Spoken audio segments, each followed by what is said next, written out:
Centro Bíblico Pastoral María de Magdala.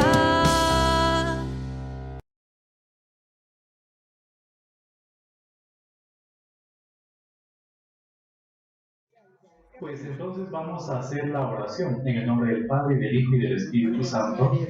Amén. Te damos gracias, Padre bueno, porque nos permites congregarnos en torno a tu palabra como una sola familia. Te pedimos que envíes tu Santo Espíritu para que podamos, con su ayuda, interpretar el texto revelado. En el nombre del Padre, y del Hijo y del Espíritu Santo. Amén. Pues muy bien, seguramente hubo un problema técnico. Yo también tuve ayer unos problemas técnicos. Ayer y antes de ayer también tuve unos problemas técnicos, entonces espero que no suceda hoy día. Y es que como que por momentos se va el internet, entonces me quedo totalmente fuera de la sesión o fuera de la reunión. Si mal no recuerdo, la semana pasada estábamos viendo el capítulo 6 y nos quedamos para comenzar el versículo 40, si mal no estoy, ¿no es cierto? Entonces vamos a hacer lo que hiciéramos la semana pasada, vamos a ir leyendo el texto y al mismo tiempo realizando algún tipo de comentario. Entonces lo voy a leer desde un poquitito antes, desde el versículo 35. Jesús les contestó: yo soy el pan de vida. Y estábamos hablando de cómo, del nombre de Dios, evidentemente, pues en el Antiguo Testamento, tanto en la versión griega como en la versión hebrea, y decíamos, entre otras cosas, que el nombre era un verbo, incluso en griego aparecía el verbo ser tanto en indicativo presente como en participio, también en participio. Entonces, luego dice: el que viene a mí no volverá a tener hambre. Nuevamente una especie como de punto de contacto con el relato de la samaritana. Aunque en el relato de la samaritana se hacía alusión justamente al agua, en cambio aquí está en relación con el pan. Y luego dice, pero ustedes, en el versículo 36, pero ustedes, como ya les he dicho, no creen a pesar de haber visto. Era una especie como de encaramiento por algo así como la dureza del corazón, pues, de los interlocutores de Jesús.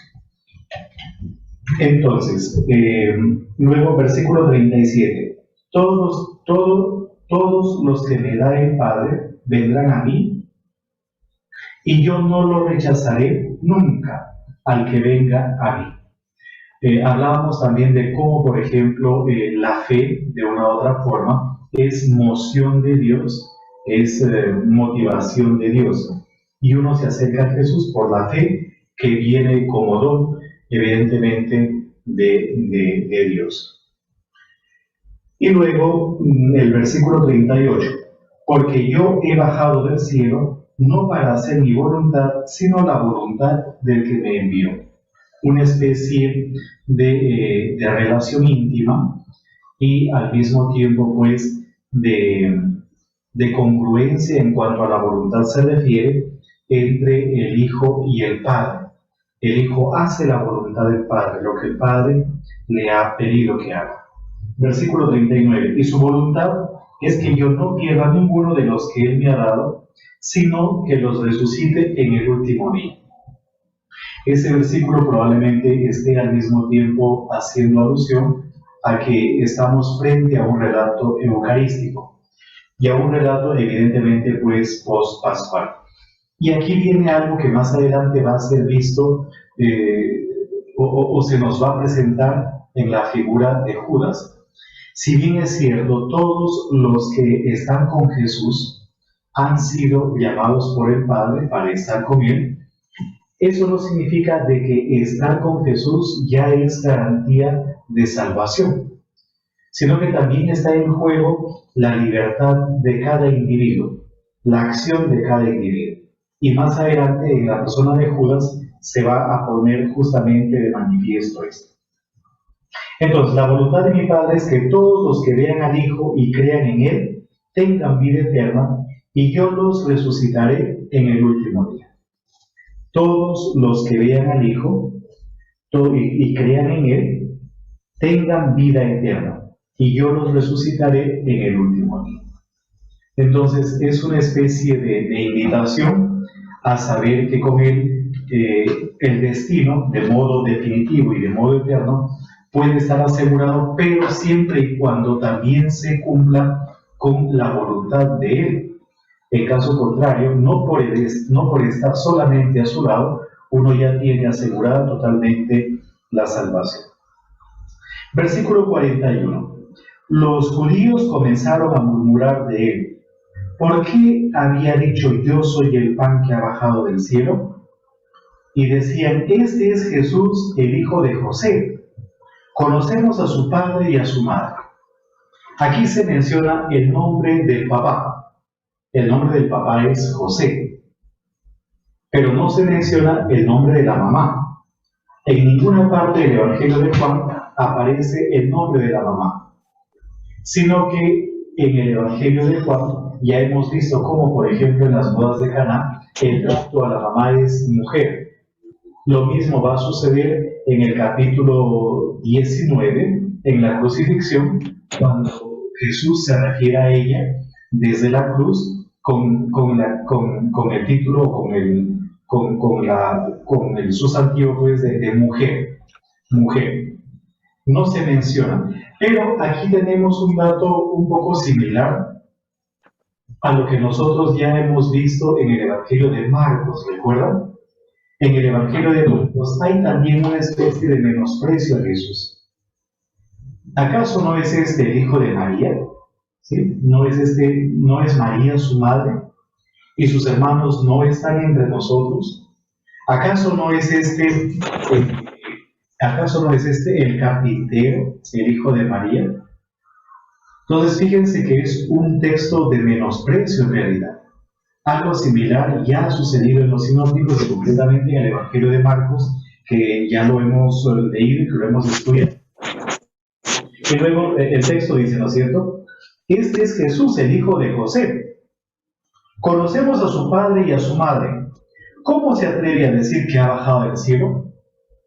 Entonces es un texto netamente de menosprecio, de minusvaloración de la persona de Jesús.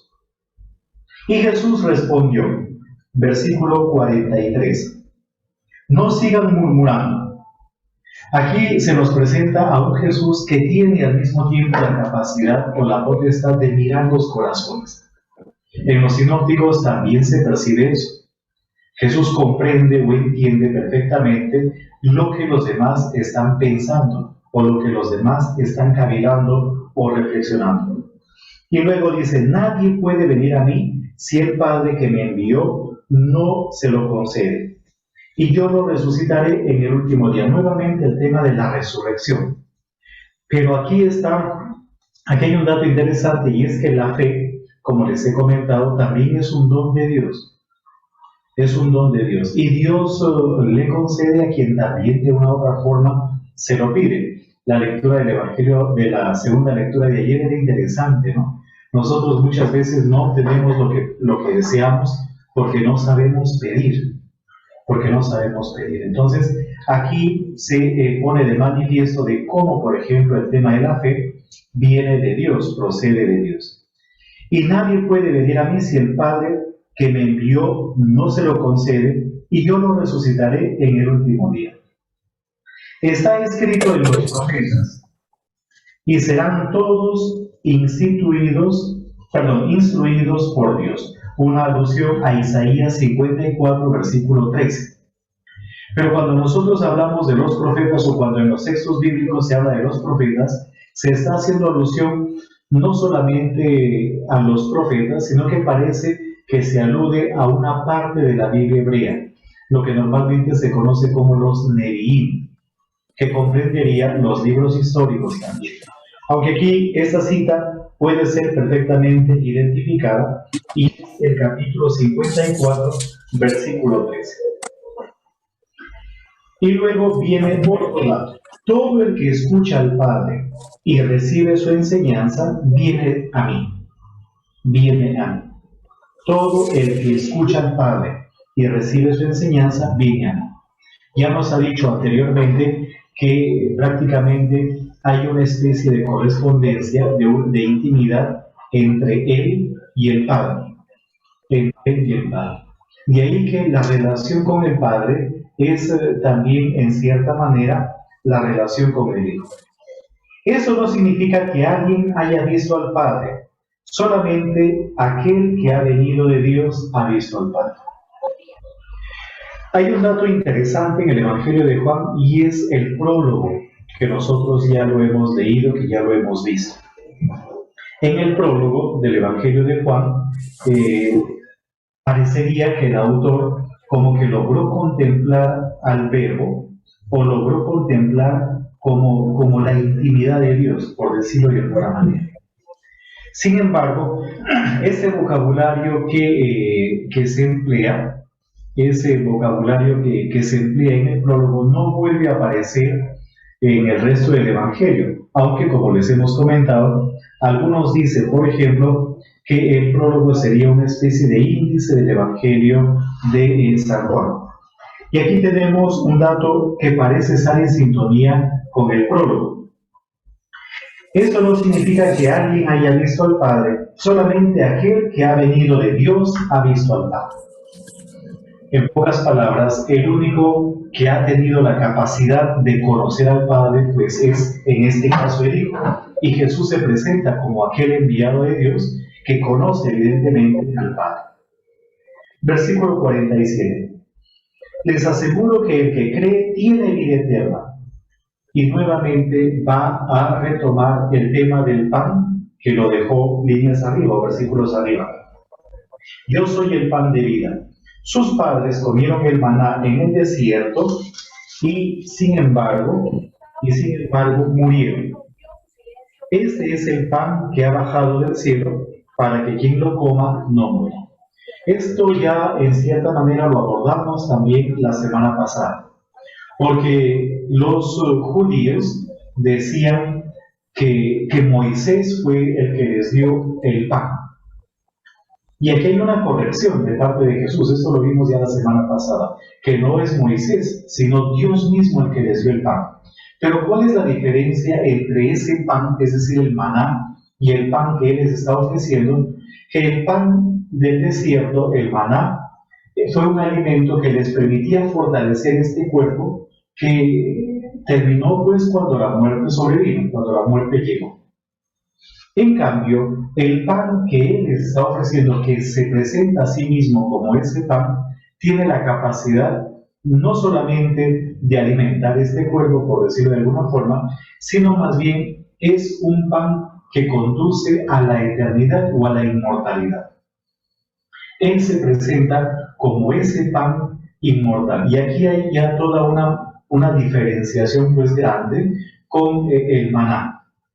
Porque el maná fue un alimento para alimentar el cuerpo mortal, para comer lo que normalmente comemos, ¿no? Es decir, para el alimento cotidiano.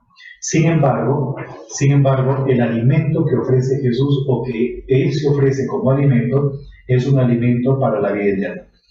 Ahora viene lo que conocemos como discurso eucarístico. Yo no sé si antes de pasar al discurso eucarístico, del 51 hasta el 59, hay algún comentario, alguna pregunta, alguna opinión, algún aporte al respecto, o en todo caso, pues comenzamos a leer y también a hacer un pequeño comentario del discurso, de lo que se conoce como discurso eucarístico.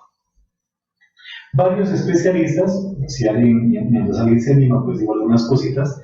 Varios especialistas dicen de que probablemente esta porción de texto provenga de una fuente diferente, provenga de un texto diferente que ha sido recogido e insertado en este lugar. Entonces, dice el texto, Jesús añadió, yo soy el pan vivo bajado del cielo. Esto ya nos lo ha dicho anteriormente, ya nos lo ha manifestado. Yo soy el pan vivo bajado del cielo. El que come de este pan vivirá para siempre. A diferencia del pan del desierto, del maná, en donde uno comía pues para alimentar este cuerpo, un cuerpo que se iba envejeciendo y que, como les he comentado, concluyó en la muerte. Y el pan que yo daré es mi carne, y yo la doy para la vida del mundo. Aquí aparece un elemento, en cierta manera, un poco nuevo, porque se va a emplear un término griego. El término griego es sarx, sarx. Si lo quieren escribir, pues sería S-A-R-X, ¿no? Ese es el equivalente en español, sarx. El genitivo de esa palabra sarx es sarcos, sarcos. Ese es el genitivo. Y del genitivo vienen muchas palabras en español, o varias palabras en español. Por ejemplo, sarcófago, sarcófago. Sarcos, el genitivo, significa carne. Y fago, y ahí viene antropofagia, por ejemplo.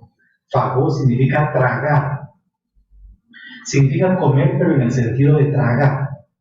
Ya, casi medio sin masticar, ¿no? Más o menos eso es lo que significa fago. Entonces, cuando hablamos del sarcófago, estamos hablando de aquello que se traga o que se devora la carne.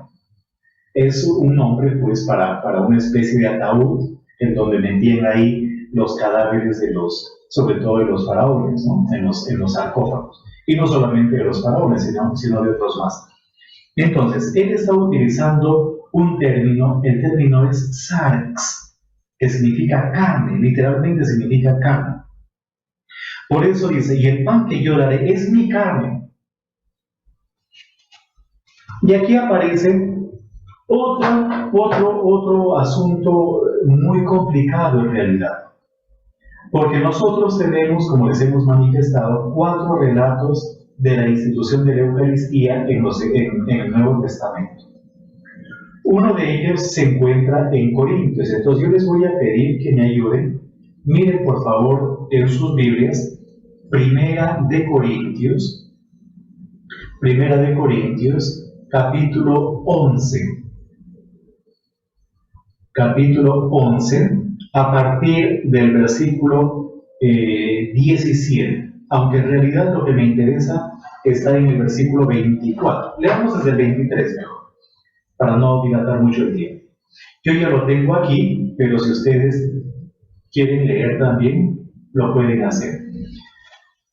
Primera de Corintios, capítulo 11, versículo 23. Ahí tenemos como el primer relato, o el relato más antiguo en el Nuevo Testamento, de la institución de la Eucaristía. ¿Quién se anima a leer, por favor? Porque yo recibí del Señor lo que les transmití, que el Señor Jesús, la noche en que era entregado, tomó pan, dando gracias, lo partió y dijo, este es mi cuerpo que se entrega por ustedes. Esto es mi cuerpo. Esto es mi cuerpo. No está diciendo, por ejemplo, que esta es mi carne, sino que lo que está diciendo es, esto es mi cuerpo. Esto es mi cuerpo. Ahora, aquí hay un dato interesante. ¿Cómo se dice cuerpo en griego? Se dice soma. Soma, y ahí viene somático, ¿verdad? O somatizar, ¿se acuerdan ustedes? ¿Qué cosa es somatizar? Es exteriorizar físicamente algunos males o algunos problemas de índole psíquico, ¿no? Básicamente eso es somatizar, es hacer que ciertos males internos, mentales básicamente, reflejen ciertas cosas físicas.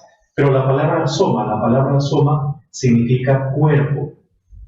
Significa cuerpo. Ahora, Y luego va a venir pues el tema de, en el versículo 25, 11:25, de la misma manera tomó también la copa y después de haber cenado diciendo, esta copa es el nuevo pacto de mi sangre, el nuevo pacto de mi sangre. Entonces, ¿qué cosa es lo que dicen algunos especialistas al respecto? Aunque eso lo veremos más adelante nuevamente, pero ¿qué cosa es lo que dicen? Que nosotros tenemos en nuestro Nuevo Testamento básicamente cuatro relatos de la institución de la Eucaristía, es decir, Primera de Corintios, Marcos, Mateo y Lucas, ¿verdad? Ahí están los 4 relatos de la institución de la Eucaristía, pero que sin embargo tenemos 2 versiones de la institución de la Eucaristía, y una de ellas es más antigua que otra, más antigua que otra. ¿En qué sentido? En el sentido de que estas 4 narraciones de la institución de la Eucaristía, Primera de Corintios, Mateo, Marcos y Lucas, o Marcos, Mateo y Lucas, estas 4, en realidad son como una tradición, en donde el cuerpo de Jesús es presentado como cuerpo, es decir, como soma, como soma. En cambio, en el Evangelio de San Juan, en donde se utiliza el término carne, también se está haciendo alusión a la institución de la Eucaristía. Y dicen algunos que probablemente el texto, o más que el texto, lo que Jesús haya dicho al momento de la última cena, no es esto es mi cuerpo, sino esta es mi carne. Y está el tema de la carne y de la sangre. En ese sentido, la palabra soma, es decir, cuerpo, que aparece en Primera de Corintios, Marcos, Mateo, Lucas, sería más bien tardía. Por lo tanto, este relato puede que esté más bien frente a un término más primitivo que probablemente pudo haber sido empleado por Jesús. Fray William. ¿Sí?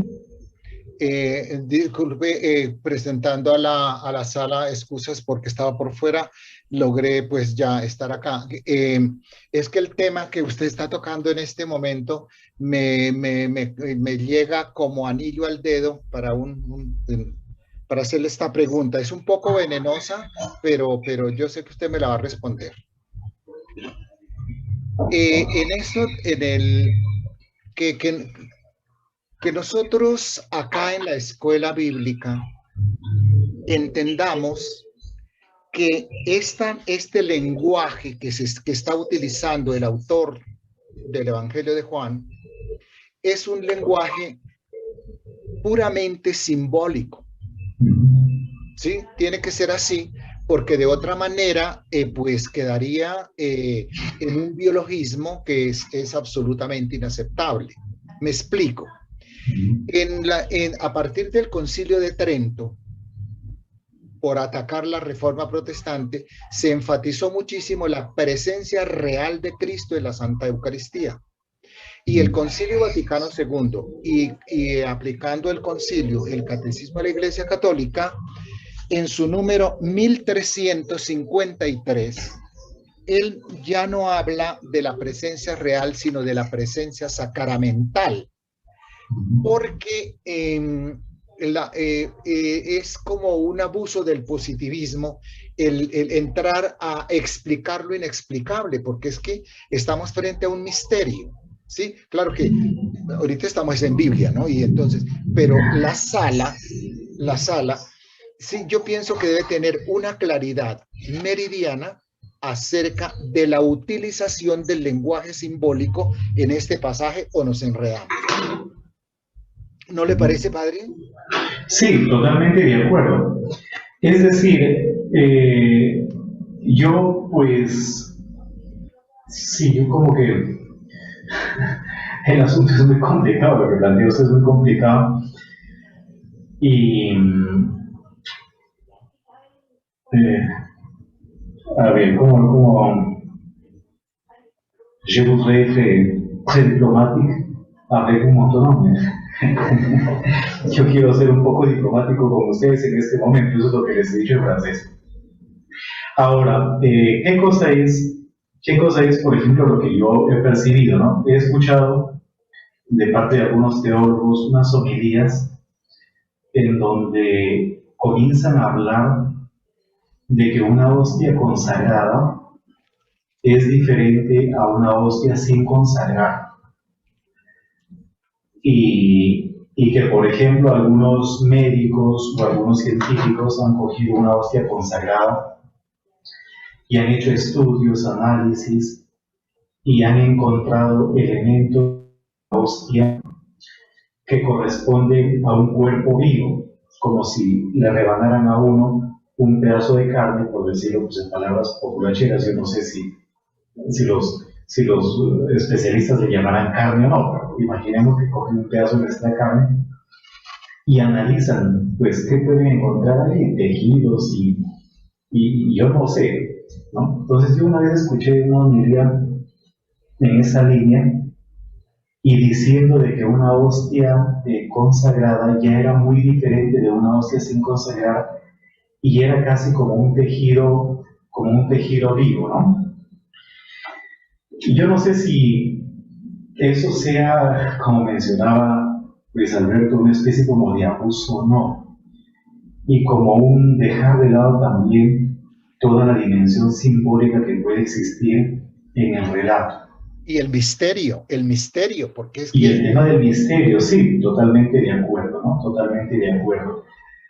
Sí, yo no sabría, no querría también como meterme en más asuntos, aparte del tema que nosotros estamos leyendo.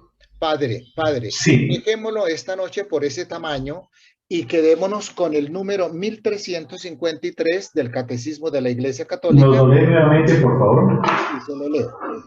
Voy a leerlo todo.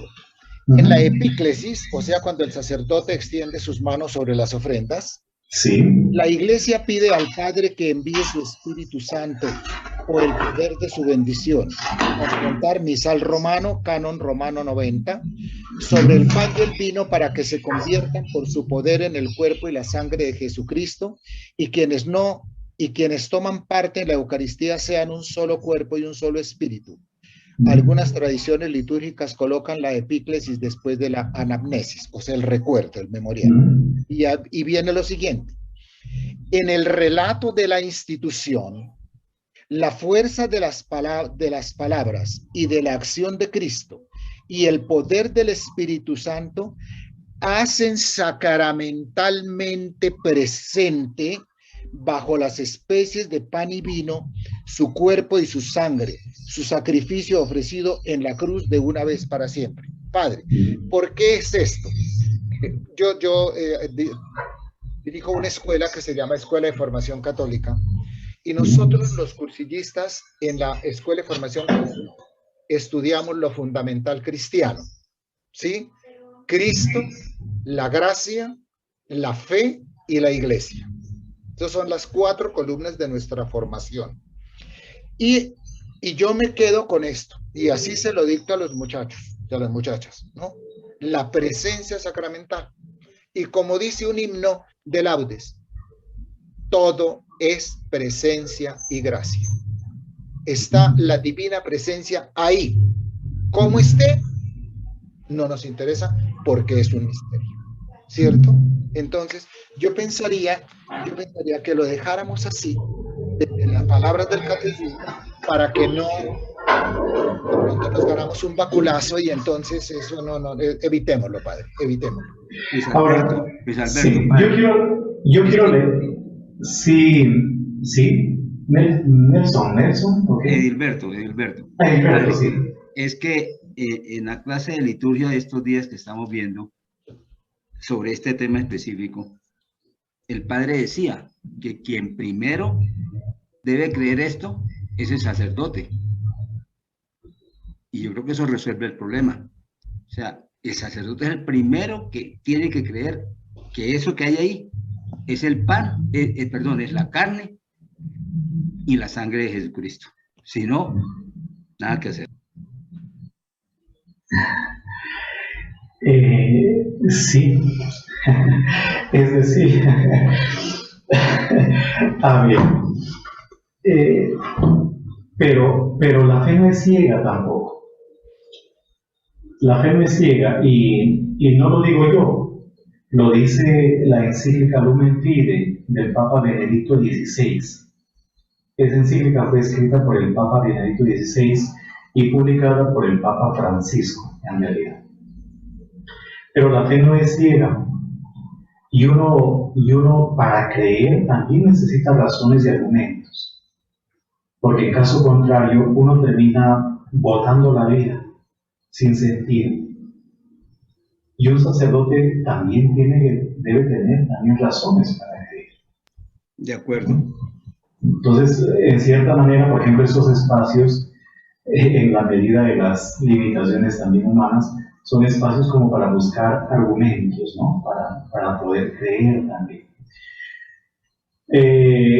Más elementos, digamos que podría decirlos, pero prefiero medio en este momento no manifestarlos, o en este espacio no manifestarlos, sino simplemente hacer una especie como de comentario del texto, apoyándome en algunos libros y en algunos autores.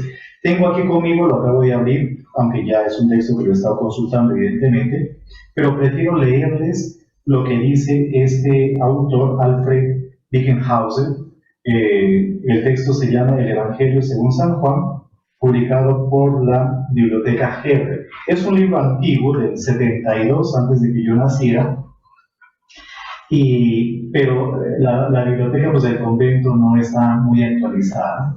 Pero permítanme, porque también aparece algo similar. También tuve la fortuna de encontrar, no todos falta un tomo, pero el comentario bíblico San Jerónimo también está. Es un libro antiguo, pero en algunos puntos sigue todavía manteniendo cierta actualidad. Entonces, permítanme leerles el comentario que coloca este autor, Alfred Wickenhauser, al versículo 51. No voy a leer prácticamente todo lo que dice aquí.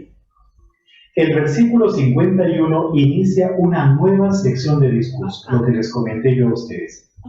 Hasta aquí ha hablado del pan de vida, o sea, hasta el 50 ha hablado del pan de vida. Y luego dice, hasta aquí ha hablado del pan de vida que el Padre da al enviar al Hijo desde el cielo. Este es el pan de vida, como es también la luz del mundo. Esto lo va a decir más adelante en el capítulo 8, versículo 12. Ahí es en donde lo va a decir. ¿Ya? En donde lo va a decir. Y luego dice lo siguiente. Este es el pan de vida, como también va a decir que es la luz del mundo. Y da la vida a aquellos que vienen a él. O sea, a cuantos creen en él. Los que van a él son los que creen en él. Eso dice este autor. Y luego dice lo siguiente. Ahora Jesús habla del pan que él mismo dará. Y aparece el verbo en futuro. Es decir, de su carne y de su sangre. De su carne y de su sangre. Y exige como condición para alcanzar la vida eterna comer y beber realmente su carne y su sangre. Comer y beber realmente su carne y su sangre. Esta nueva perícopa habla con toda seguridad y en términos inequívocos del banquete sacramental de la Eucaristía. Lo que les estaba comentando yo en realidad hace un ratito, ¿no es cierto? Es decir, si bien es cierto, no aparece la institución de la Eucaristía en Juan, este texto, el capítulo 6 de Juan que estamos leyendo, es un texto eucarístico. Esta afirmación ha sido negada en el campo protestante hasta hace poco tiempo, pero en la actualidad algunos de tales autores han cambiado de parecer.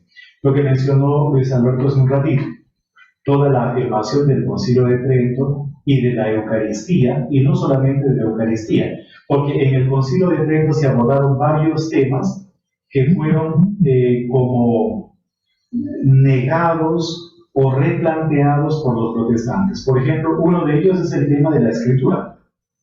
Y como les hemos dicho en alguna ocasión, nosotros los católicos tenemos escritura oficialmente hablando desde el Concilio de Trento, porque todo eso está en polémica con la Reforma Protestante.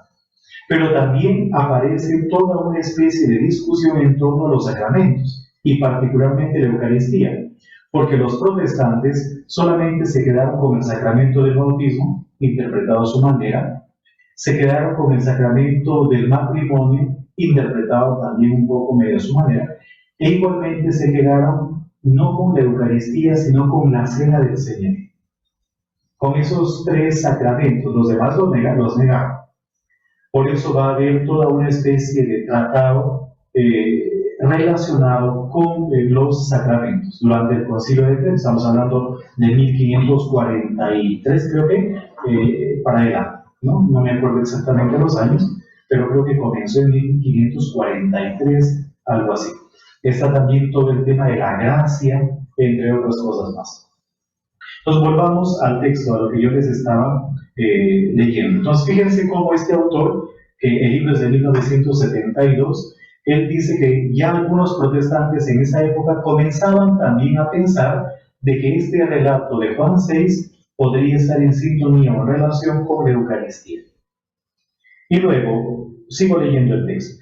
Jesús identifica ahora el pan que comido da la vida eterna con su carne. O sea, el pan que va a dar la vida eterna es su carne. Está haciendo esa identificación, que es entregada por la vida del mundo. El pasaje paralelo a este lo ofrecen las palabras que él pronuncia sobre el pan en el discurso de la última cena, según lo refiere el texto que estábamos leyendo nosotros, 1 Corintios capítulo 11, versículo 24.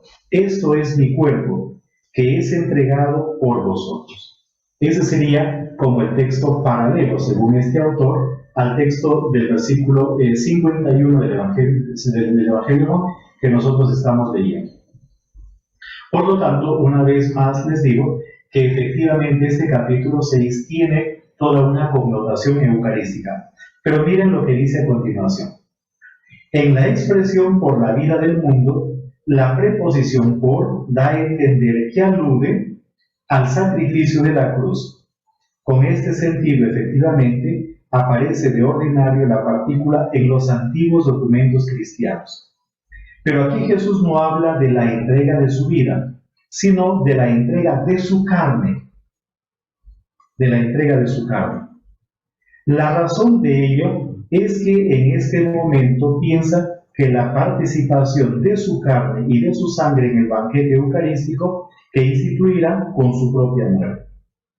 Es extraño que con preferencia a la palabra cuerpo, que figura en casi todos los relatos de la institución de la Eucaristía, aquí en cambio se emplee el término carne, sarx en griego, lo que les dije hace un rato también. Sin embargo, no es difícil hallar la explicación, al observar que el mismo término se encuentra también en San Ignacio y en San Justino.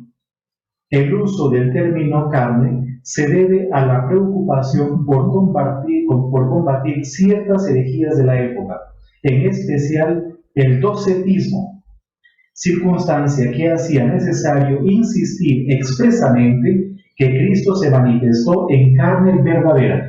Y aquí encontramos un dato interesante. Hace 15 días, si mal no estoy, se habló de varias herejías, y una de esas herejías era el docetismo. San Ignacio de Antioquía da un ejemplo que es clave para entender el docetismo, y de una forma muy sencillita. También ya les hemos manifestado este ejemplo hace como 15 días, creo que. Y es básicamente la luz que atraviesa el cristal. O sea, ese es el ejemplo que aparece en una de las cartas de Ignacio de Antioquía. ¿Qué daño le hace la luz al cristal cuando lo atraviesa? En realidad sí le hace daño.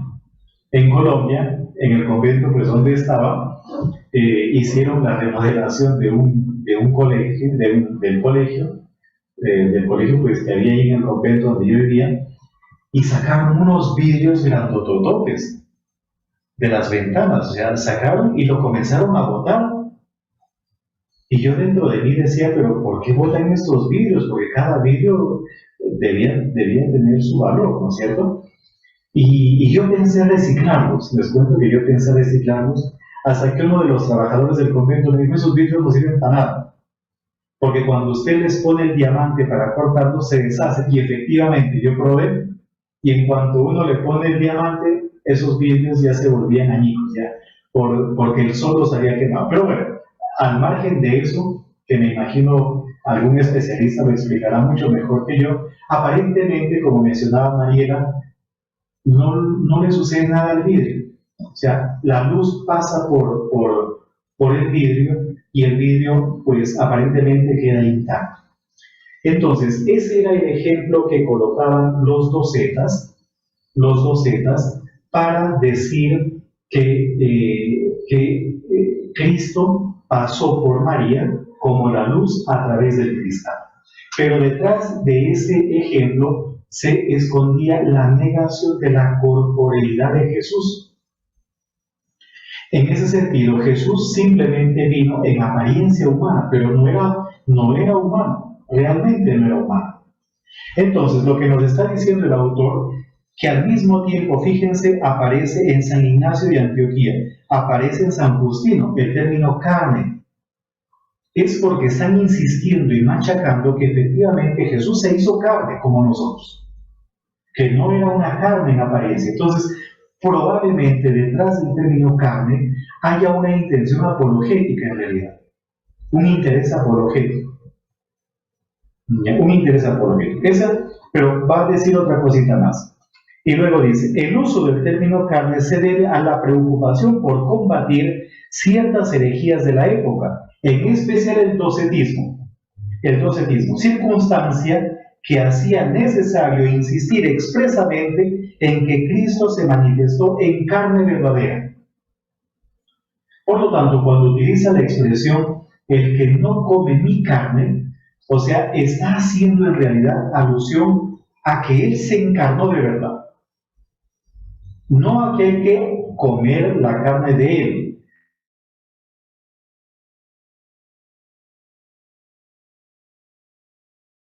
Se hizo carne.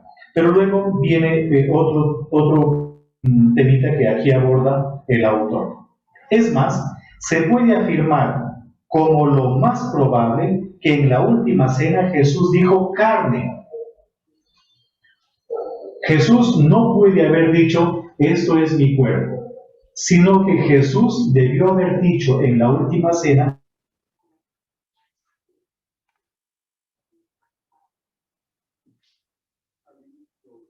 se basan en que probablemente Jesús utilizó un término arameo, el término bisra en arameo.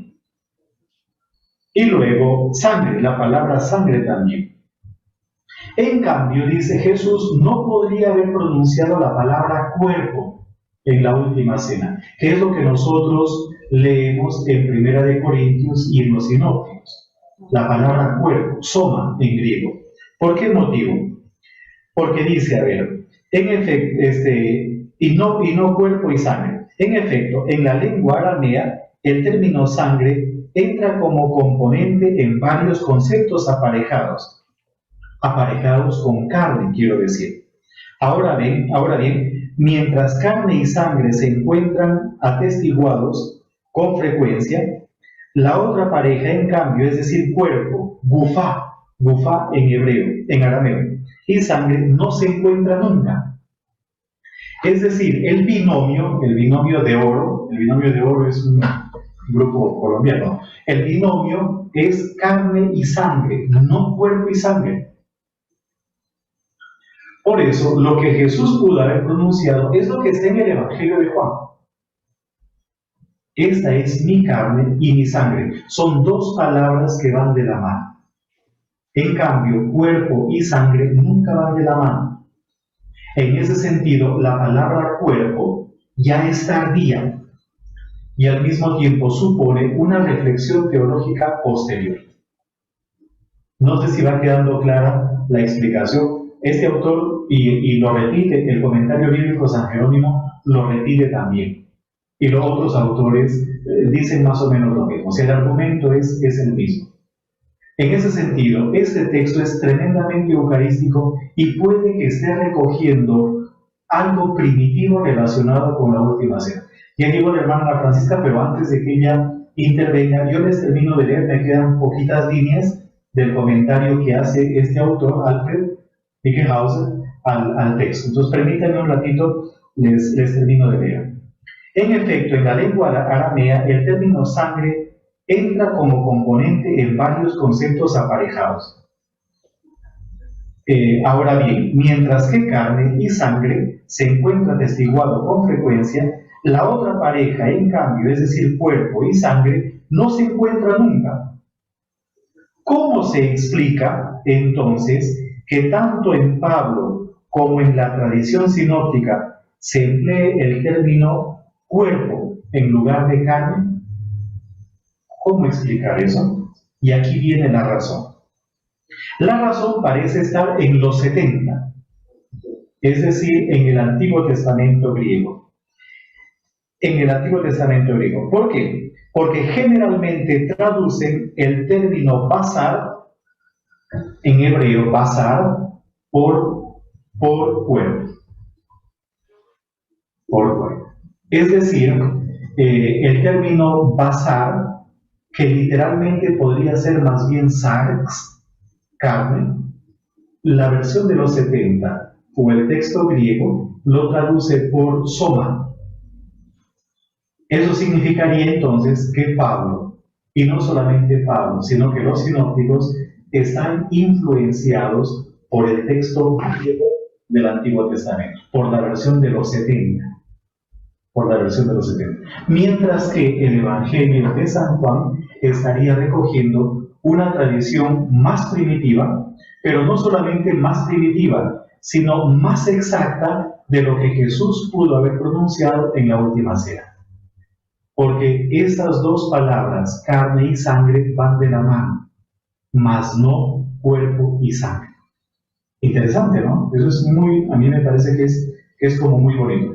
Pero esto evidentemente no responde la pregunta planteada por Luis Alberto, o sea, cómo entender el tema sacramental. Bueno, padre, muchas gracias. Sí, pero eso sí, gracias porque nos aclaró lo del ascetismo y su interés en demostrar la realidad corpórea en la encarnación de Cristo.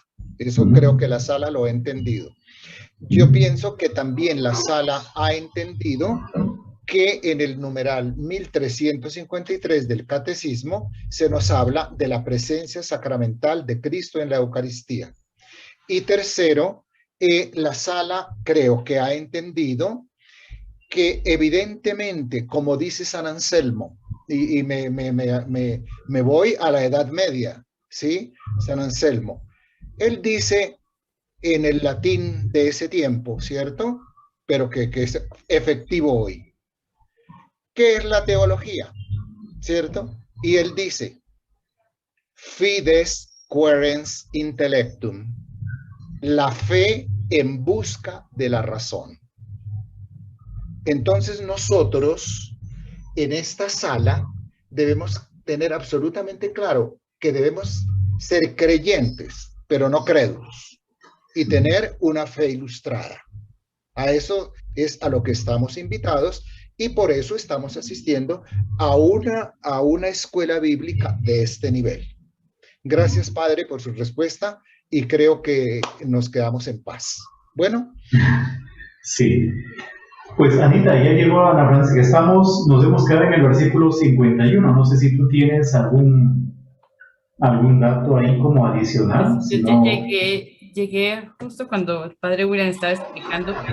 Uy, les cuento, unos trancones terribles. Yo pensé llegar, yo salí a las 6 del lado de Palermo, de la clínica Palermo, y hasta ahora acabo de llegar. Terrible, terrible. Ya empezamos todo normal. Y eso, no, imposible volar. Y eso que me bajé, pasé el puente corriendo a pie hasta llegar aquí.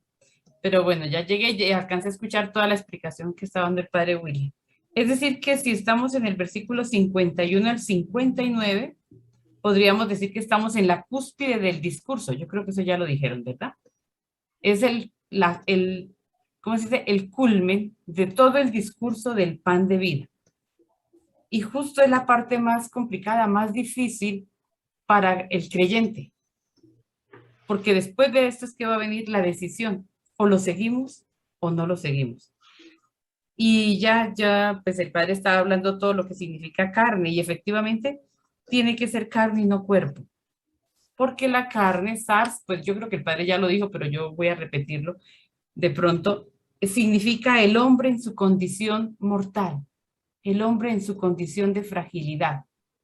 Y creer en Jesucristo es creer en el hombre frágil y mortal. Así como creemos en el Dios, también creemos en la humanidad. Y entonces diríamos nosotros que como que es más fácil creer en la divinidad que creer en la humanidad. Y hacia allá va el discurso. Todo lo que estaban diciendo cuando yo llegué es a llegar a profesar la fe en un Dios completamente y totalmente divino, pero a la vez completa y totalmente humano. Humano. Un Dios divino y humano. Y eso no va bien para todo el mundo. Así que con lo de la carne es que viene la gran decisión.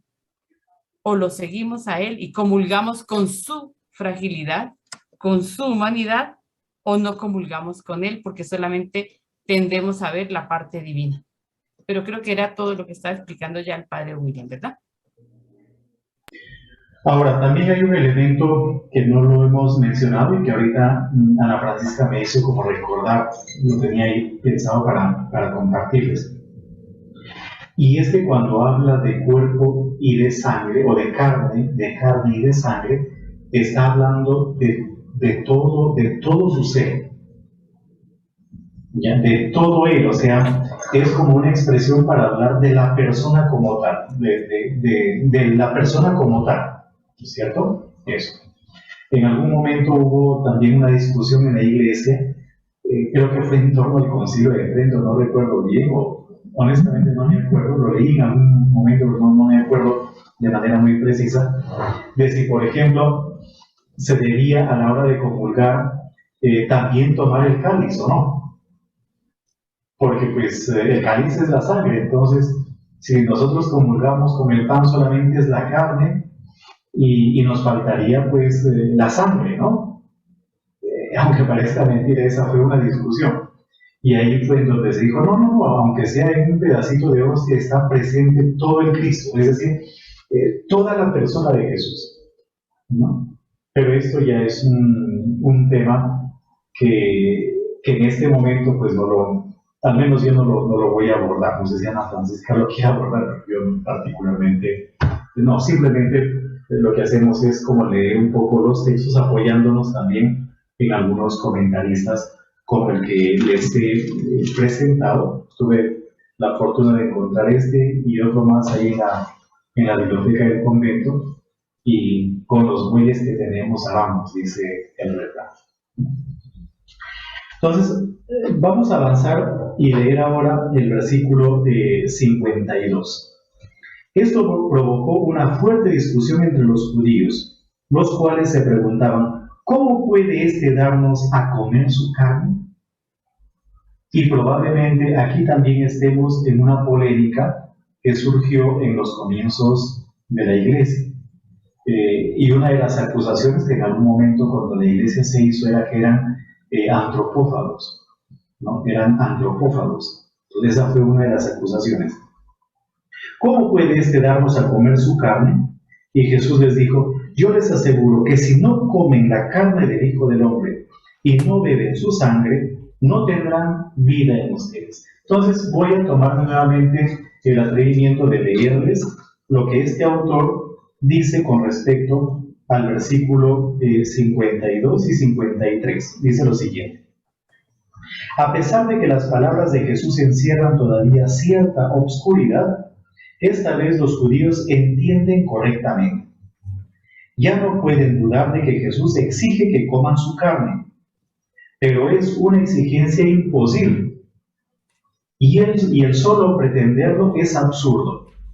Al responderles Jesús no excluye el escándalo de sus palabras, ni lo disminuye. Por el contrario, refuerza la dosis añadiendo a la exigencia de comer su carne la de beber su sangre, cosa particularmente repugnante para los judíos, a quienes por la ley estaba prohibido beber sangre, y mucho más sangre humana. Y continúa el autor, y expresamente niega la posibilidad de conseguir la vida eterna a todo el que no se alimente de su cuerpo y de su sangre. En cambio, a quienes se alimenten de ellos, les asegura que tienen ya en sí la vida eterna, garantía de la resurrección corporal por obra de Cristo. Y leo otro poquito el comentario. Lo que exige es la acción misma de comer y beber, no una simple adhesión espiritual, lo que aumenta aún más el problema. Porque en efecto, la carne de Jesús es realmente alimento y su sangre realmente bebida. Comerlos produce en forma duradera la más íntima unión de los fieles con Jesucristo, sobre la cual se funda para ellos la posesión de la vida eterna. Como Jesús, enviado de Dios, vive por el Padre, es decir, tiene su vida del Padre, que es la fuente de toda vida, así de Cristo recibirá la vida todo el que se alimenta de Él. Pero, evidentemente, aquí estamos ya frente a una especie de sacramentalización.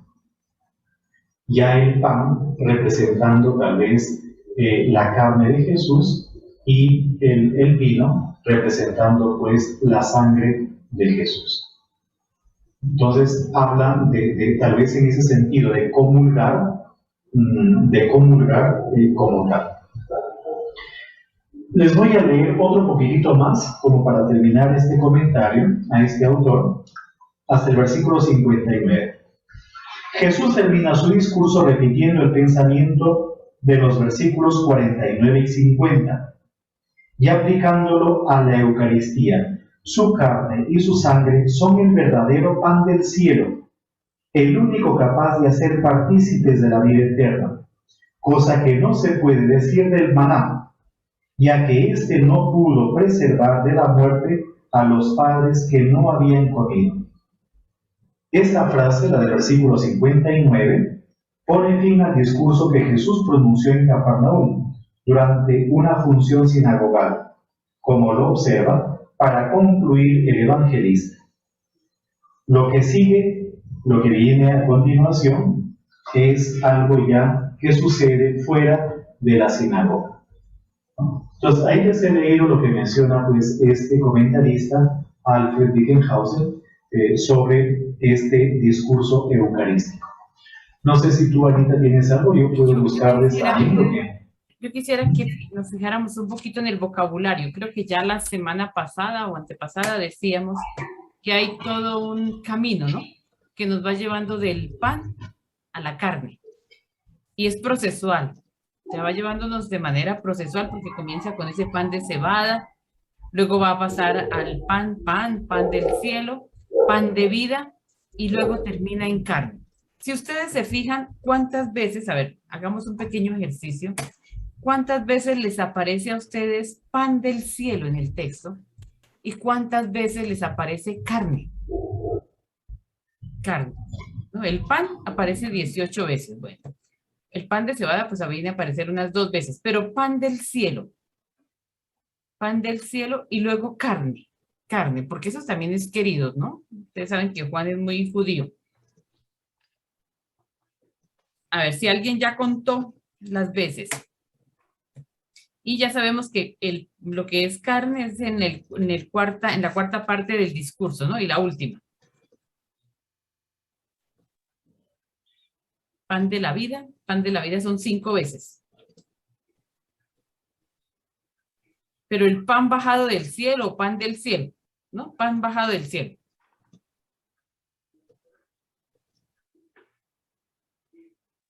A ver, ¿quién contó? Y subrayó y marcó. y la palabra carne.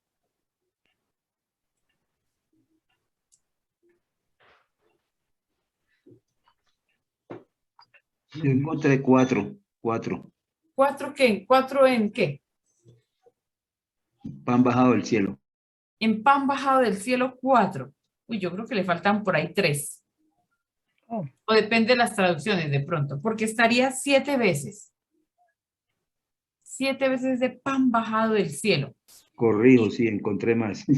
Exactamente. ¿Y carne cuántas veces?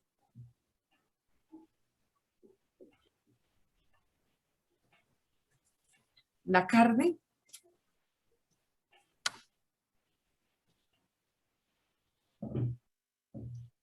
7, yo creo que también. ¿Verdad? 7 veces. Eso es significativo. Es que es un discurso largo, pero pues uno si va siguiéndolo, se da cuenta que lo va llevando a uno, como decía ahorita, a una profesión de fe. A la profesión de fe. Pero culmina en la carne. ¿Cierto? Aunque al final la última carne del versículo 63 pues no tiene la misma connotación que tiene la carne antes, ¿cierto? Cuando habla de mi carne, comer mi carne, ahí serían unas 6 veces que va a aparecer. Después aparece otra carne, pero que ya está como en otro sentido. Y me devuelvo a lo de la sangre. O sea, esto es un discurso muy difícil para los judíos. Pero para los judíos y también para los griegos, pero de manera especial para los judíos, para quienes el consumo de la carne, de la sangre, perdón, no es posible, ¿verdad? La carne incluso es desangrada para consumirla y la sangre, pues no, porque es comerse la vida. ¿Sí? Consumir la sangre es consumir la vida. Y pues aunque para nosotros eso pase al vino, diríamos que quien comulga con Jesús, comulga con su vida también, con su existencia, con todo él, ¿no? Con él hecho carne, pero con él también que existió en medio de nosotros. Entonces, fíjense bien que esto está como para decirnos, no vamos a negar la fragilidad de Jesús ni su mortalidad, el hombre en toda su condición de fragilidad, pero tampoco vamos a negar que él existió. Porque imagínense que nosotros lo que vamos a consumir es su propia existencia, ¿no? Ya con la metáfora de la sangre. Entonces, como decía el padre William, pues debe ser porque en aquella época debía haber que algunos que lo negaban. Algunos que negaban ya la existencia de pronto de Jesús o sobre todo, como decíamos ahora, su condición muy de humanidad. Bueno, pero ya esto es repetición de lo que estábamos diciendo. William, yo creo que podemos avanzar al 60. Falta todavía algunos versículos. Sí, aunque o podríamos leer si quieren, porque simplemente les leí el comentario, no lo hemos leído, no hemos leído el texto. Podríamos leer y de paso, si vemos la necesidad, hacemos un pequeño comentario. Desde el 51 hasta el 59. Jesús añadió, yo soy el pan vivo bajado del cielo. A ver, lea, Anita. Yo soy el pan vivo bajado del cielo. Quien coma de este pan vivirá siempre. El pan que yo doy para la vida del mundo es mi carne. Los judíos se pusieron a discutir. ¿Cómo puede este darnos de comer su carne? Les contestó Jesús. Les aseguro que si no comen la carne y beben la sangre del Hijo del Hombre, no tendrá vida en ustedes. Quien come mi carne y bebe mi sangre tiene vida eterna, y yo lo resucitaré el último día. Mi carne es verdadera comida y mi sangre es verdadera bebida. Quien come mi carne y bebe mi sangre habita en mí y yo en él. Como el Padre que me envió vive y yo vivo por él, por el Padre, así quien me come vivirá por mí. Este es el pan bajado del cielo y no es como el que comieron sus padres y murieron. Quien come este pan vivirá para siempre. Y ahí termina el discurso, ¿verdad? Esto dijo enseñando en la sinagoga de Cafarnaúm. Entonces todo eso ha sucedido dentro de la sinagoga de Cafarnaúm, que ya ustedes conocen bastante bien, de la que les hemos hablado muchas veces. No sé si antes de pasar a los últimos versículos de este capítulo 6 haya nuevamente alguna pregunta, algún comentario, alguna intervención. Bueno, en el caso contrario, pues seguimos con la lectura del texto.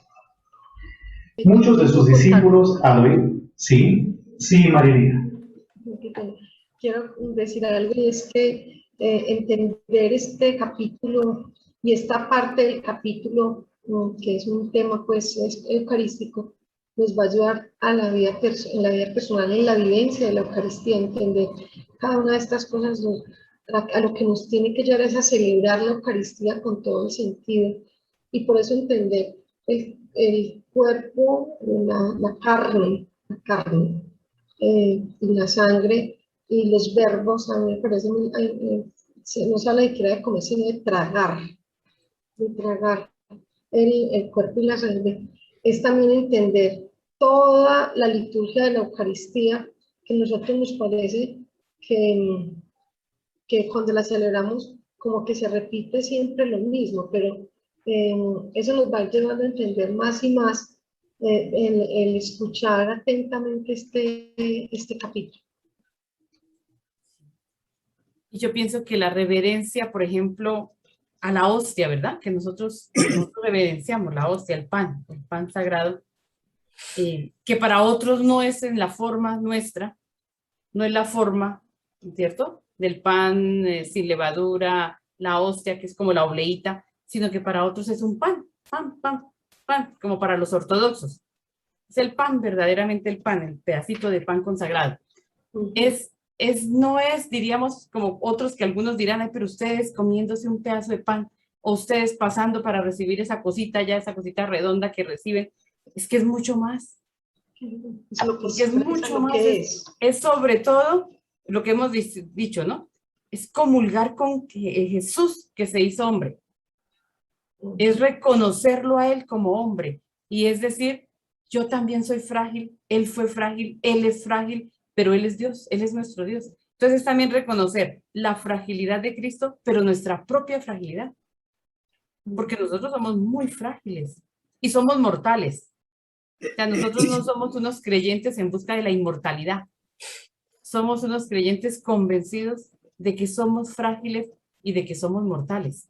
Y es vivir a plenitud nuestra existencia, porque lo que Él nos da, Jesús nos da, es a plenitud su existencia, en la sangre y en la carne. Miren que cuando decimos, creo que es en el credo, al final, que hay una parte de la carne. ¿Cómo es? Creo en la resurrección de la carne. Y a veces le cambiamos, ¿cierto? Creo en la resurrección de los muertos, pero es de la carne. De esta humanidad, de la fragilidad. Lo que pasa es que los dos credos, creo que en uno dice, en el credo apostólico dice la resurrección de la carne, y en el credo niceo-constantinopolitano habla de la resurrección de los muertos, creo que es así. Pero lo de la carne a nosotros no nos gusta mucho, porque a nosotros como que lo de la carne eso nos provoca un cierto escozor, ¿no? Pero la carne tiene todo su sentido. Cuando no es esta carne, ¿no? No es esta carne, ¿es cuál carne? Es saber que somos frágiles. Y es lo físico también nuestro, es también la parte del físico de nosotros, lo que nos hace existir en el aquí y en el ahora. Nuestra fragilidad, nuestra humanidad, pero al mismo tiempo digamos, esa parte divina que también llevamos nosotros. Como lo dice muy clarito la Iglesia Ortodoxa también. Hermana. Sí, hermana. Sí, hermano, digo. Pero es que alguien habló también por allá, una voz de mujer. Hermana. María Teresa. Sí, yo sí, pues, tocando este punto que para mí es tan delicado, y ahorita siento como un poco más de dolor cuando personas inescrupulosas faltan al respeto en la Sagrada Eucaristía o roban muchas veces en el sagrario, dañan todo eso. Está bien que no lo saben, pero ahora a nosotros nos toca, entendiendo mucho esto, hacer respetar más la Sagrada Eucaristía. Sí, ¿Mm? sí, y el Porque valor de la comunión, ¿no? el valor de la comunión. Porque diríamos de ese momento en la liturgia. Sí. Porque nosotros decimos, sí, es porque comulgamos como cristianos, ¿no? Algunos dicen, yo he escuchado que dicen, pues es que el momento de la comunión es porque comulgamos como hermanos. Sí, lindo. Porque también tiene ese sentido de comunión fraterna entre hermanos, porque profesamos la misma fe. Pero es que comulgamos es con el misterio de Cristo, Ujú. que es enormemente grande, diríamos que ni lo entendemos. No lo entendemos, hermana, Ni lo porque entendemos. ujú, no lo entendemos porque si lo hacemos a diario y esto nos lleva a tener la vida eterna con Jesucristo, entonces imagínense cuántas veces no lo hacemos o por pereza o por lo que sea, no lo hacemos. Entonces, no sé, la verdad es que sí me cuestiona mucho eso. Sí, Hermana, sí, Luis Alberto, yo escucho. Usted sabe que yo dirijo una escuela de formación católica, ya le ha contado al padre y a la sala. Y entonces yo les digo, mire, en inglés se entiende mejor. Mystical Supper, cena mística. Si nosotros lo captamos desde la expresión profundísima, mistérica, ¿sí? La Eucaristía, nosotros no necesitamos entrar a explicaciones, sino que nosotros creemos en la divina presencia. ¿Explicarlo? No, porque es un misterio.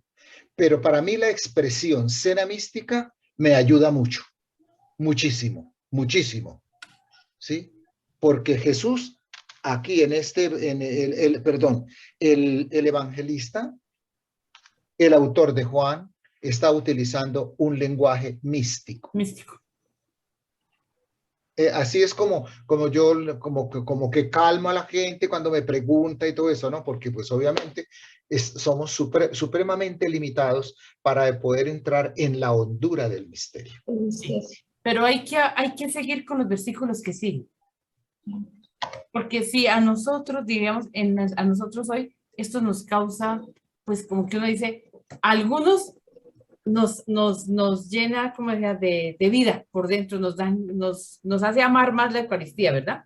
Pero a otros les causa que, pues lo mismo, esa sensación de que yo con esto no, a mí esto no, yo como que no comulgo con esto. Entonces la parte que sigue es esa. Hermana. Es la pregunta por el escándalo. ¿Esto les escandaliza? Sí, Jairo.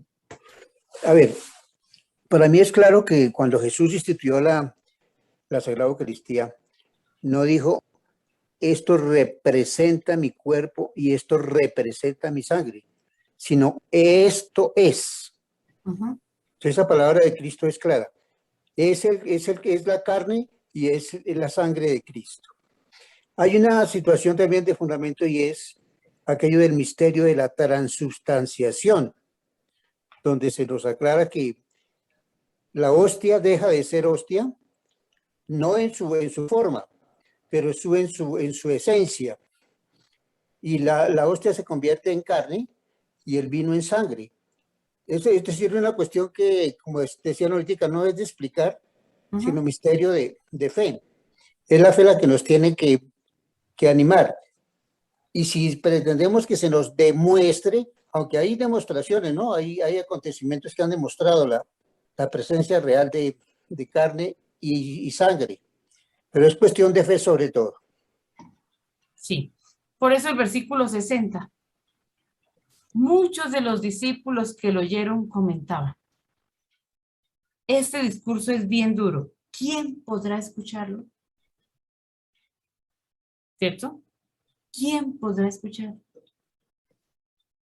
Nosotros podríamos decir también, ¿quién podrá entenderlo? Sí, hay cosas que no tienen explicación, como ustedes lo dicen, o que no podemos dar explicación. Es misterio de fe. Se llama misterio de fe, pero también nuestra razón ingresa al misterio Sí. y se enriquece. Luis Alberto lo decía ahora, es acercar la razón y la fe, la razón a la fe y también la fe a la razón.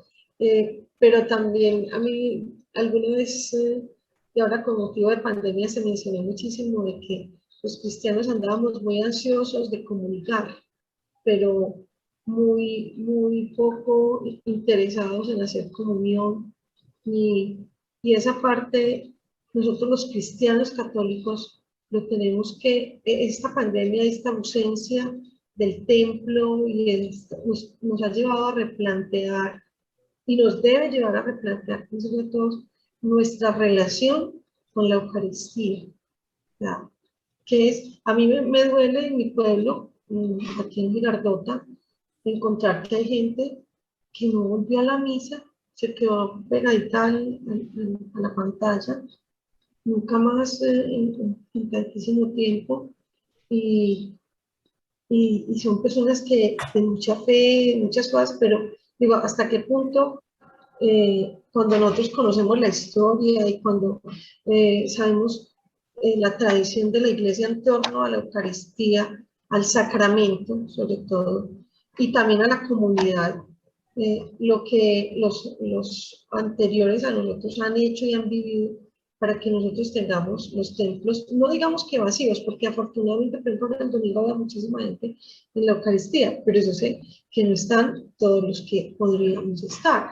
Entonces, de pronto estamos anhelando, y conozco gente que buscó un ministro extraordinario de la Eucaristía para que le lleve comunión a su casa, para no tener que volver a la misa.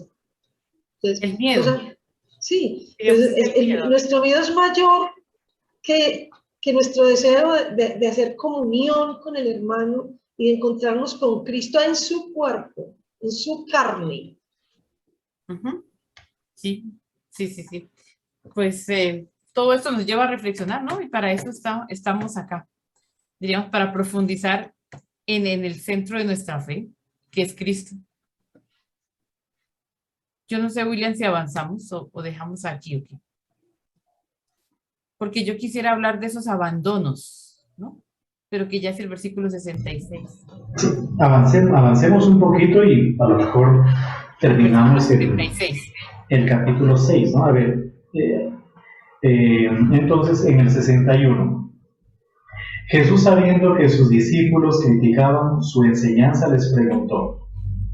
¿Eso ya lo leíste, hermanita? ¿Hasta dónde leíste? No, hasta ahí va bien. Sí. ¿Les resulta difícil aceptar esto? ¿Qué ocurriría si vieran al Hijo del Hombre subir a donde estaba antes? Entonces, este versículo también es interpretado o entendido como un acto meramente pascual, como un acto pascual. Y luego dice, el Espíritu es quien da la vida, la carne no sirve para nada, tal vez en sintonía con lo que mencionó Ana Francisca hace un ratito. Las palabras que les he dicho son espíritu y vida, pero algunos de ustedes no creen. Dijo esto Jesús porque sabía desde el principio quiénes eran los que no creían y quién lo iba a entregar. Nuevamente, otra alusión al asunto pascual.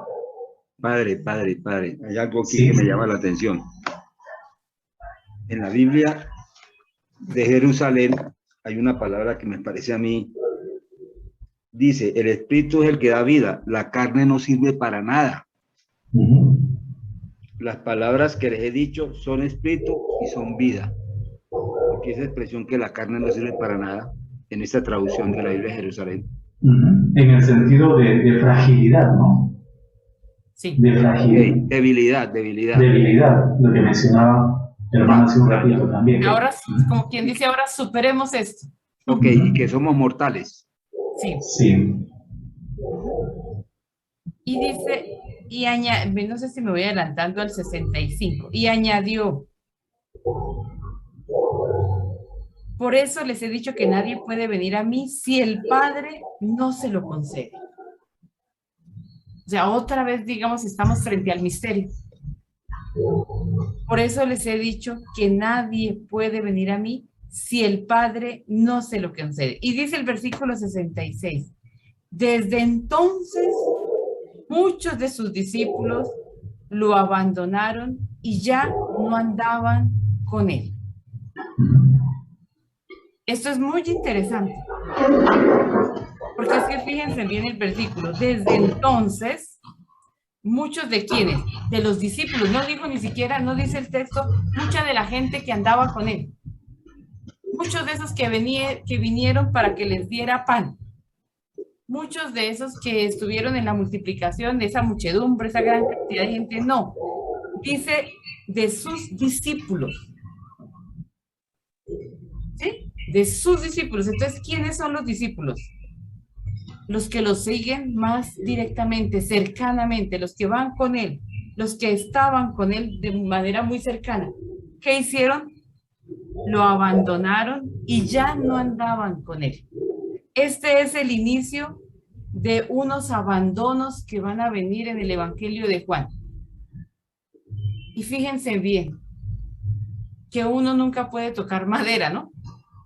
Como diciendo, yo verdaderamente soy creyente. Yo sí creo en todo y lo sigo ciegamente. No. Van a venir varios abandonos.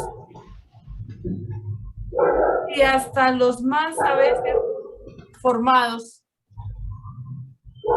que han hecho todo un seminario, que tienen toda una formación teológica, que son muy bien formados, terminan abandonando a Jesús hoy en día, o terminamos de pronto abandonándolo, alejándonos, y resultan en otras confesiones de fe que no son ni cristianas,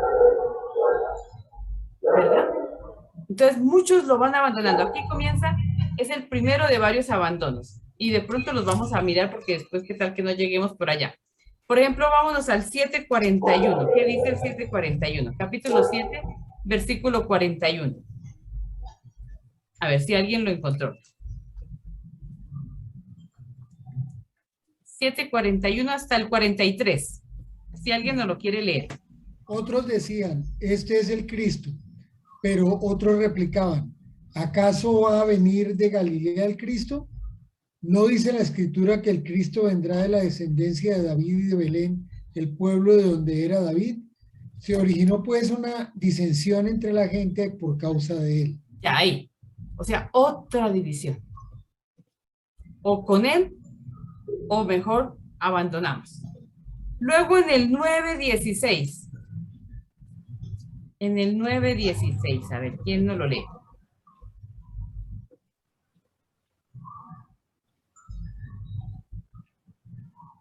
Algunos fariseos decían, este hombre no viene de Dios porque no guarda el sábado. Otros decían, pero ¿cómo puede un pecador realizar semejantes señales?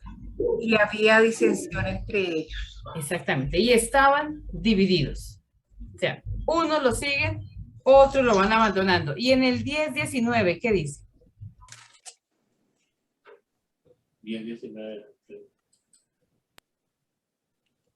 ¿Sí? Cuando los judíos oyeron estas palabras, volvieron a dividirse. Exactamente. Entonces, diríamos, y otros ya no lo siguen, otros lo siguen. Diríamos, es que seguir a Jesús es una opción. Yo creo que eso lo tenemos que tener bien clarito. Es una opción de vida. Es una opción. O sea, yo opto por seguir a Jesús. A mí nadie me lo impone. A mí nadie me impone que yo crea en Jesús. A mí, yo no soy cristiana porque nací siendo cristiana, ¿cierto? Que eso también lo hemos dicho mucho. Yo no soy cristiana porque nací siendo cristiana y porque me bautizaron desde chiquitica. No, es una opción de seguimiento. Es una opción de seguimiento en total libertad, pero una opción. Y yo creo que eso hay que tenerlo bien clarito. Y por algo, después de todo este discurso del pan de vida, dice, algunos discípulos lo abandonaron. Pero otros, pues siguieron con él. Y es cuando viene la gran pregunta, Pedro, ¿verdad? Así que Jesús dijo a los 12, ¿también ustedes quieren abandonarme? Y viene la profesión de fe de Pedro. Señor, ¿a quién iremos? Tú tienes palabras de vida eterna. Nosotros hemos creído porque no se le puede seguir sin creer en Él. Hemos creído y reconocemos que tú eres el consagrado, el Mesías, el Santo de Dios. Lindísimo, ¿verdad? O sea, allá, hacia allá va. Y acuérdense que estamos en el cuarto signo y en la cuarta semana. Y hemos dicho que el cuarto signo y la cuarta semana es que el centro del Evangelio de Juan. Es el corazón del Evangelio de Juan. Bueno, yo no sé, Padre William. No, sí, básicamente eso. Básicamente eso. Pues es un capítulo bastante denso en realidad. Y es un capítulo que mueve efectivamente pues a la reflexión. Yo nunca he logrado, pues tampoco me he puesto como a investigar mucho, pero una vez cuando yo estaba haciendo la teología, un profesor nos dio, él lo atribuyó a Santo Tomás, pero yo no lo he encontrado aún en Santo Tomás, una definición bonita de teología.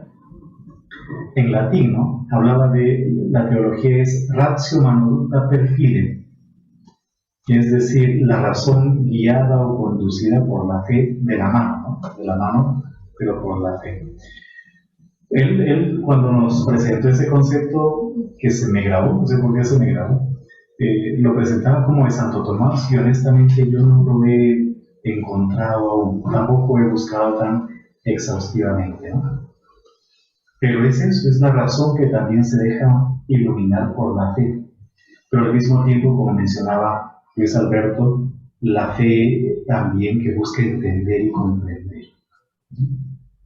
La fe que busca comprender y entender. Y ahí nos movemos. O sea, este es el misterio justamente y central también para nosotros de nuestra vida. Me gustó mucho lo que dijo Mariela. Un fraile, honestamente yo no he leído el artículo, pero este año cuando nos dio un retiro, hizo alusión a un artículo escrito por un monje, creo que francés o belga, no recuerdo muy bien, y era sobre cómo, por ejemplo, hoy en día tenemos necesidad de la hostia, más no de la comunión. Parece que fue un artículo que en un primer momento causó un poco como de malestar, pero después sí, se ha ido entendiendo. Padre, esa expresión se utiliza en América Latina. Sí. Usted lo sabe por sus lecturas, la hermana también. Eso es algo que nos está matando a los católicos latinoamericanos. El consumismo sacramental. Eso es grave, grave. Sí. Pero es de lo más siniestro que nos está sucediendo y nos está debilitando como iglesia. El consumismo sacramental. Sí, de pronto sí, ¿no? De pronto sí. O lo mismo también una especie de vivencia más como afectiva de la fe. Más emotiva, una fe más emotiva, ¿no? De sentimentalismos o esto, y de conmociones y de llanto al momento de la Eucaristía, pero que al mismo tiempo no hay un compromiso pues con la realidad, ¿no? Y probablemente eso sea lo que en el fondo el autor del Evangelio de Juan, o los autores del Evangelio de Juan están criticando, ¿no? Probablemente intencionalmente no colocaron la institución y presentaron una reflexión en torno a la Eucaristía, sin presentarnos la institución como tal, y colocando, como ya les dijimos en algún momento, en su lugar, colocando también lo referente o lo relacionado al lavatorio de los pies, ¿no?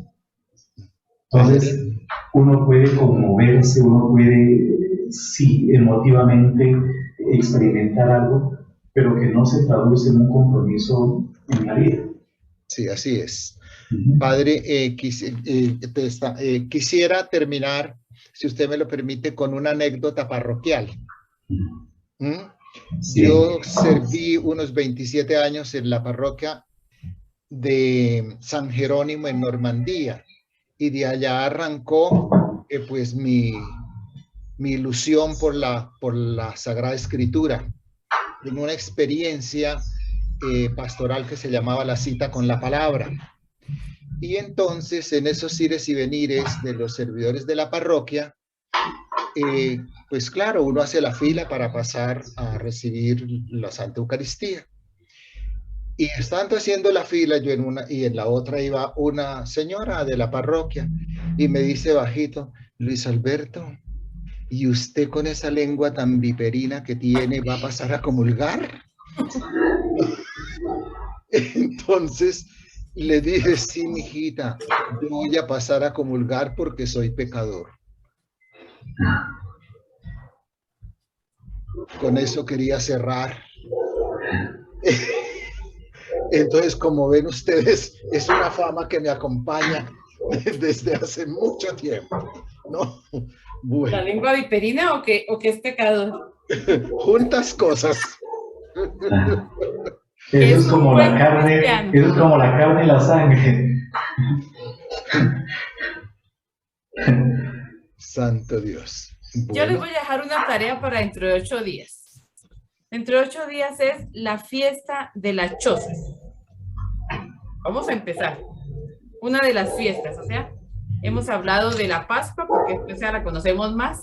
Quizás la fiesta de los tabernáculos, de las chozas o de las cabañas no la conozcamos tanto, pero empieza el capítulo 7.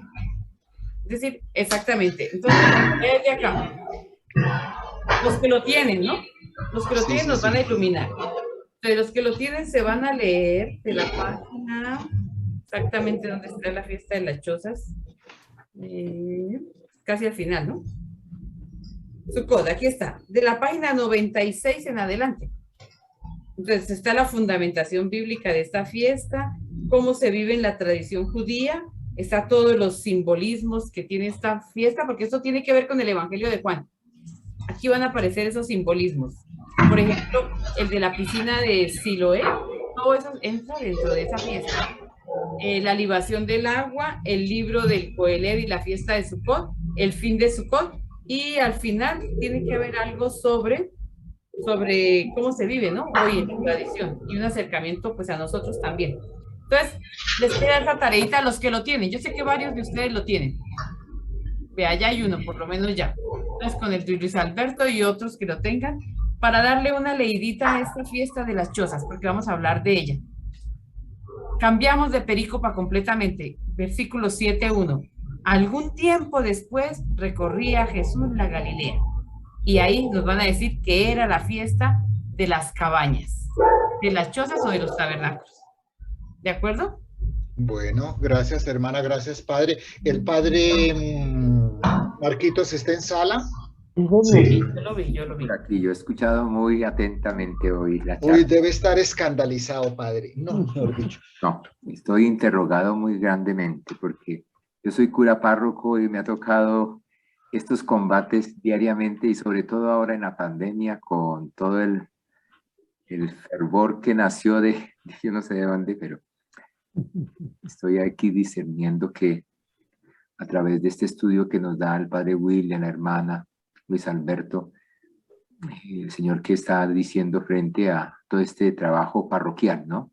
Nosotros como cabeza de una parroquia tenemos una gran responsabilidad y a veces de nosotros depende muchas cosas en una comunidad parroquial.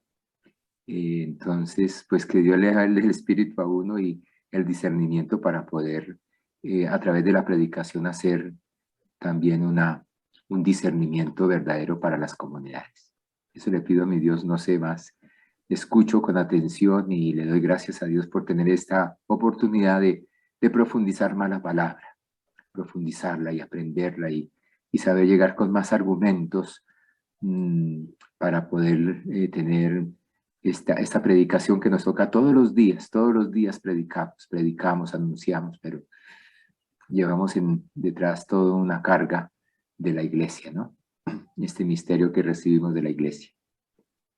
Terminemos entonces agradeciéndole al Señor esta noche con la oración que Él mismo nos ha enseñado. Padre nuestro que estás en el cielo, santificado sea tu nombre. Venga a Venga a nosotros tu reino. Hágase tu voluntad en la tierra como en el cielo. Danos hoy nuestro pan de cada día. Perdona nuestras ofensas, como también nosotros perdonamos a los que nos ofenden. No nos dejes caer en la tentación y líbranos del mal.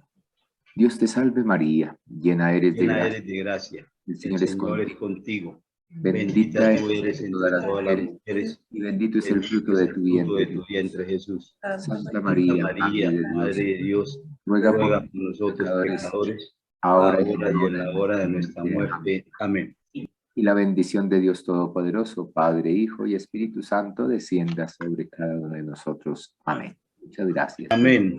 Gracias, Padre. Hola, Gracias, Mariela, Padre. qué gusto volverte Muy bien, a muchas ver. gracias, muy amables. Ay, es que andaba muy desjuiciada. Caray, Mientras ves, caray, estoy a aquí. solo flor. Hola, Vicente.